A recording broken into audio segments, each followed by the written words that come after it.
Club Junta, building better Africa.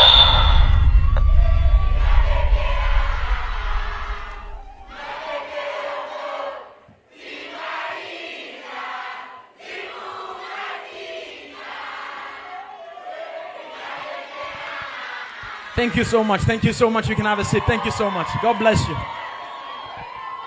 A good evening to all distinguished guests, ladies and gentlemen, and most importantly, a good evening to the class of 2026.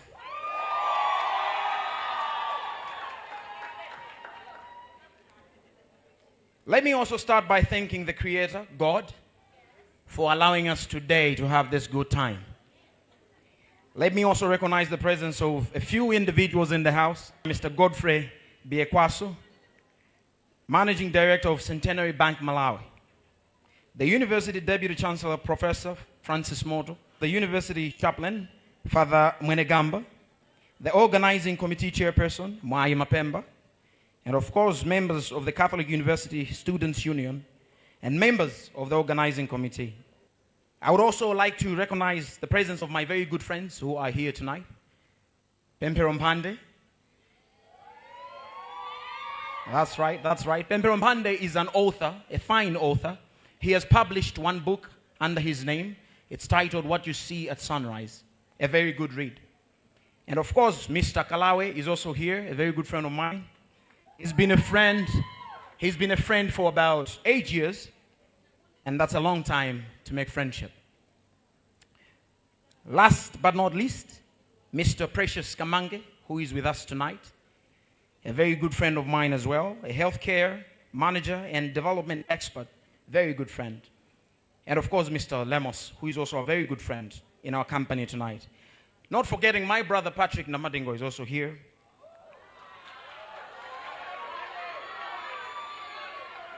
People want to see you.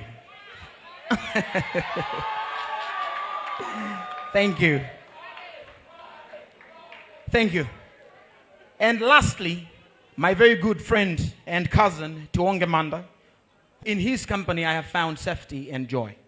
Many other times, I have told people that education is not everything. But education makes one exceptional. And tonight I would like to believe that in this auditorium, I am sitting and talking to exceptional people. We will find different destinies after tonight. Some of you will be millionaires, some of you will not. Some of you will be bosses, some of you will not. Some of you will lead, some of you will follow. I want you to accept it and accept the course of your life. You see, we are all talking about success tonight. Success is many things that people describe, but I would like to tell you what success is to me. Success is happiness. When you go out that door, make sure you do what makes you happy. And in that, you will find success. Be contented by what God has given you. Because when you are contented with what God has given you, then you are successful. Uncontented people will never know success. This country must be built by young people. This country must be built by you. There is no country built by foreigners. If the Chinese will come here and build our country, or the Americans come here and build our country, or the Japanese come here and build our roads, build our bridges, our schools, our very parliaments, where we discuss all our secret issues, are built by the Chinese, then, my friends, we must be ready to accept that we are colonized. I am an example of people who take matters of self-development into their own hands.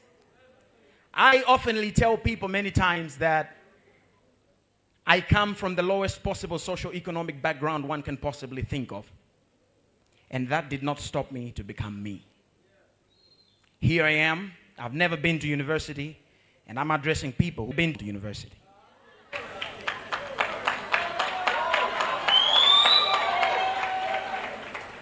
You and I are citizens of a third world country living in the toughest time this country has seen in all of its history.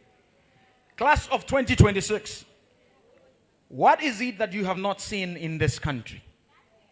You have seen people queue. You have seen people queue to receive maize. You have seen people queue to buy sugar. You have seen people queue for fuel, as the professor said earlier on. You have seen people queue for a chance to get employed. You have seen people ravaged by hunger in this country. You have seen your currency, the Malawi kwacha, continuously fall as other currencies right next door rise. You have also seen the poor getting poorer and a few rich people get richer. You have seen it all. You have seen people graduate and go home with their degrees, lost in wondering what to do with their degrees, not knowing what to do with their education. You have seen it. Look around you. Who are you waiting for? There is need for an upheaval, reform, old dogmas. Young people should step up, bring new ideas, new energy, new blood. With a qualification from an institution like the Catholic University, you now have no excuse whatsoever. Go and start something. You are now prepared. The College of the Morehouse in Atlanta, Georgia, in the United States of America has a fraternity creed, notably quoted by Barack Obama. Excuses are the tools used to build bridges to nowhere and monuments of nothingness. Malawians have been very good at giving excuses. 1964 to 1994, 30 years of independence, and all we get many times excuses. We are not developing enough because of the colonizers. From 1994 to 2004, 10 years later, excuses about one-party rule. That's why we're not developing enough. From 2004 to the current time, excuses about who was there yesterday. It is now time for us to accept that time for excuses is gone. We can no longer give excuses. We must now give solutions. You are people who are prepared to walk through that door and no longer give an excuse. You've been prepared enough, and nobody is going to hand you nothing. You are meant to take it. There is nothing that you will find outside that door that anybody is prepared to just give you for free. Everything you will have in this life, you must work for it, you must earn it, including respect. Respect is earned by those who deserve it. And you, my friends, if you want people to respect you outside that door, you will have to work for it and earn it. And I wish you all the best on that journey. Some of you in this room have studied law. And you will change the game in our judiciary. Some of you have studied education. Some of you have studied arts. And I expect that you will be the very two that this country will thrive upon. Allow me to quote Dr. Benjamin Elijah Mays, president of the University of Morehouse from 1940 to 1967.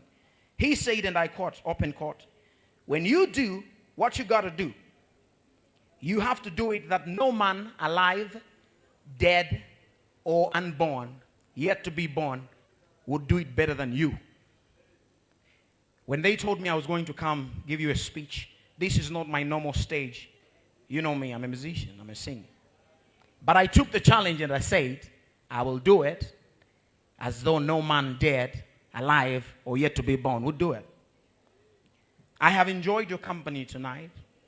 And also allow me to quote the last person, the 44th President of the United States of America, Barack Hussein Obama. The quote says, thank you so much. These leaders that we revere, these businesses, these institutions that last are not as a result of a narrow pursuit of self-advancement or as a pursuit of popularity, but as a result of serious, deep devotion. Everything we want to see in this country, including yourselves when you walk out that door, will only be a result of serious devotion. And I can only hope that I'm talking to people who are seriously devoted to what they want to do. Is it not an absolute pleasure when people practice what they studied?